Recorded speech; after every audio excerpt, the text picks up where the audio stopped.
High viewers. ఈ టెర్రరిస్టుల వల్ల స్వచ్ఛమైనటువంటి చక్కగా జీవిస్తున్నటువంటి ముస్లింలు ఎంతైతే ఇబ్బంది పడుతున్నారో, సమాజంలో టెర్రరిస్టుల గురించి మాట్లాడుతున్నప్పుడు ముస్లిం మతం టాపిక్ వచ్చినప్పుడు వాళ్ళు ఎంత ఇబ్బంది పడుతున్నారో, ఈ రెడ్లలో కూడా రెడ్డి సామాజిక వర్గంలో కూడా జగన్ రెడ్డి టాపిక్ వచ్చినప్పుడు రెడ్లు అంటూ మాట్లాడుతున్నప్పుడు అంతే ఇబ్బంది పడ్డారు పాపం వాళ్ళు. ఇదిగో కొత్తగా ఇంకొకటి తగిలాడు, వెంకటరెడ్డి అంట. కర్ణాటకలోని నంగలి పోలీస్ స్టేషన్ పరిధి. పాపం కార్తీక్ అనేవాడు 21 సంవత్సరాలు.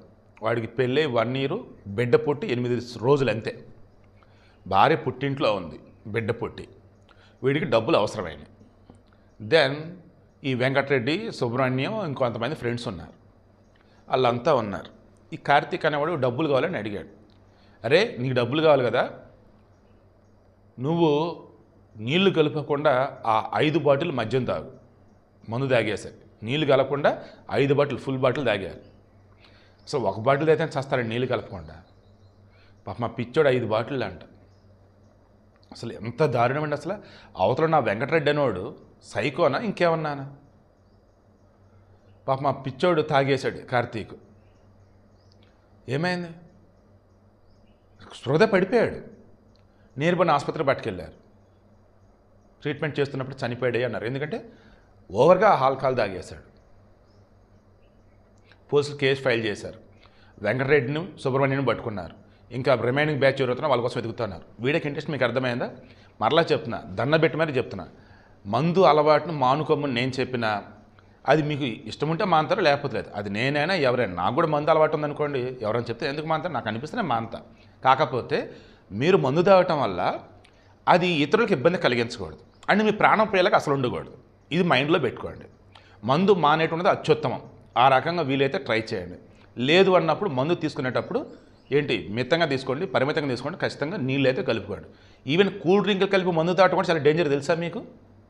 కాబట్టి క్రాస్ చెక్ చేసుకోండి. నేను ఇప్పుడు ఓపెన్ అవుతున్నా, ఏం పర్లేదు. నా వయసు 40 సంవత్సరాలు. ఓకే.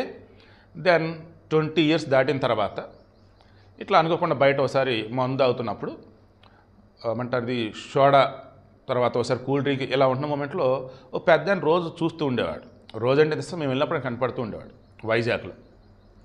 ఆయన రోజు చెప్పాడు, బాబు మీరు చూస్తే ఇప్పుడే స్టార్ట్ చేసినట్టున్నారు, అండ్ ఇన్ ద సెన్స్ ఈ మధ్య కాలంలో మందు మొదలెట్టారన్నట్టుగా అన్నాడు. అని ఒక మాట అన్నాడు, కూల్ డ్రింకులు కలుపుకొని మందు తాగకూడదు, చాలా డేంజర్. అది సోడా కలుపుకున్న మందు అవుతారు, అది కూడా చాలా డేంజర్ బాబు. వీలైతే వాటర్ కలుపుకుంటే ఆ వాటర్ కూడా నార్మల్ వాటర్ అయితే మంచిది బాబు. నేనటు మందు అవుతూ మిమ్మల్ని మందు మనమని నేను చెప్పలేను. వీలైతే మితంగా తాగండి, ఆ తాగేటప్పుడు వాటర్ కలుపుకొని తాగండి, ఆ వాటర్ కూడా నార్మల్ వాటర్ అయితే మంచిది బాబు అన్నాడు. కొంతమంది ఏకంగా లైట్గా వెచ్చగొనటం వాటర్ కలుపుకొని తాగుతారు, అది ఇంకా మంచిదంట. సో మందు మానేండ్రా బాబు అని చెప్తూ మందు తాగటంలో ఒకటి చనిపోయాడని చెప్తున్న ఈ మూమెంట్లో మందు ఎట్ట తాగితే మంచిది ఏంటని చెబితే నా అంత వద్దు. ఓకేనా? ఆపేద్దాం. దయచేసి నీళ్లు కలుపుకుండా మందు అయితే తాకండి, దయచేసి జాగ్రత్త. ఆల్రెడీ జగన్మోహన్ రెడ్డి హయాంలో ఏపీలో మద్యపాన నిషేధం అని చెప్పేసి పిచ్చి మందులు పట్టుకొచ్చేసి 100 మందిని చంపేశాడు. ఇప్పుడు ఈయన యొక్క శిష్యులో మరి ఎవరో ఏంటో తెలీదు, అదే మందుని అక్కడ పందెంగా పెట్టేసి పాపం కార్తీక్ అనేవాడిని చంపేశాడు.